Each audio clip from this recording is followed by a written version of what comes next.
Hey guys, Thrasher here. We have some brand new information about upcoming characters and new content. Let's talk about it right now. Okay, so we have two different vjump scans that are both talking about Dragon Ball Legends. There's a couple major things going on here. One, we know that there's a huge update coming out next Wednesday.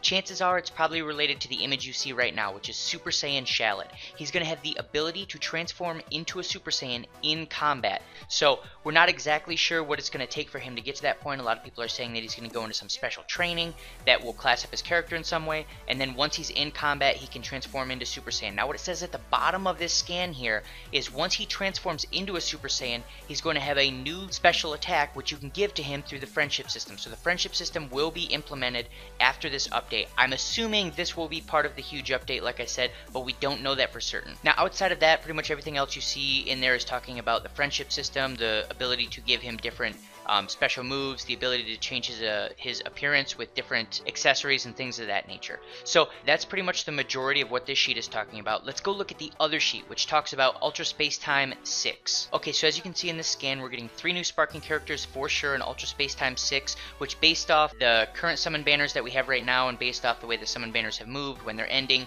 when Ultra Space Time 5 is ending, all that, it looks like the 31st is probably when this is going to come out, just a couple days before UST6 ends. Now, if you look at these 3 different characters, you'll notice a few different things. I'll make sure to throw up the graph in the top right so that you know what each of these 5 points on the pentagon mean. But essentially, what we have here is Gotenks has a good amount of health, and he is a damage output powerhouse. And then we have Dabura, who's a very tricky character. He doesn't have a huge stat spread, but he does have a lot of abilities that make him a viable, powerful unit, and we'll talk about those in just a minute. And then as you can see from Buu there, he has a ton of health and a ton of defense. He's a very, very tanky unit. Okay, so going back to Gotenks, his special move is Galactic Donut, which we sort of assumed we'd see, and then he has the ultimate move, which is Super Ghost Kamikaze Attack. Also, he has a green card, which can power up his Galactic Donut, and it can stun the enemy once you've powered it up with the green card. So that's cool. He's mainly just a very, very powerful unit as far as stat spread goes. He's going to be a beat stick is what it sort of looks like. So let's move on to Dabura. Dabura is a more support-based unit. He doesn't do a ton of damage from what it looks like. He's a lot more about using tricky things like status ailments. His main ability allows you to petrify one of your opponent's cards so that they can't use it. It doesn't state how long it's petrified for. It might be for the whole match, which seems pretty overpowered if you ask me. But if it's even for a long period of time, it's a very, very powerful move. And then the third one is Buu. Buu is a very defensive unit who has a regeneration ability, so he will increase his health over time. If you do damage to him, you got to make sure you put him out as quick as you can or he's going to get the health back. And then he has a green card which increases his damage reduction. It doesn't say for how long. And then his main ability is going to increase the health of all of your allies, so sort of a Piccolo or Sparking Blue Krillin type of main ability. So he's going to be super tanky. He can heal your team. Seems like he's going to be a very powerful unit, especially if you put him on a regeneration team with Demon King Piccolo. Seems like they'll synergize fairly well, and it seems like there's actually quite a few different ways to make him work.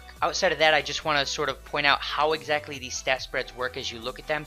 If you have an orange area that goes all the way to the edge of the pentagram, that means that whatever that stat is, they're going to have the best stat in the game for that. They're going to be number 1. If it's 1 tick mark away, which you can see a lot of these are 1 tick mark away, it's going to be top tier. It's going to be very close to the best in game, but not quite.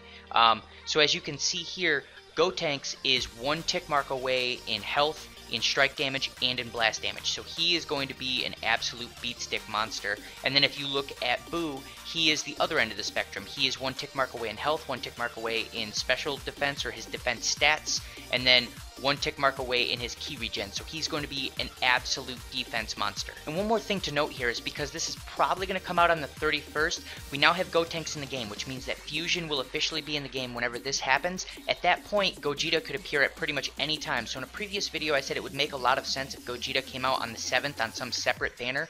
Now it seems like it will make even more sense because we're getting Gotenks probably a week before that.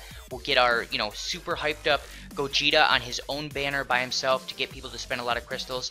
So that's another thing to look forward to. And that's pretty much it for this video, guys. If you have anything that you want to throw down, you think I missed anything, throw it in the comments and we'll talk about it. If you like this video, make sure to like and subscribe, and I'll see you in the next one.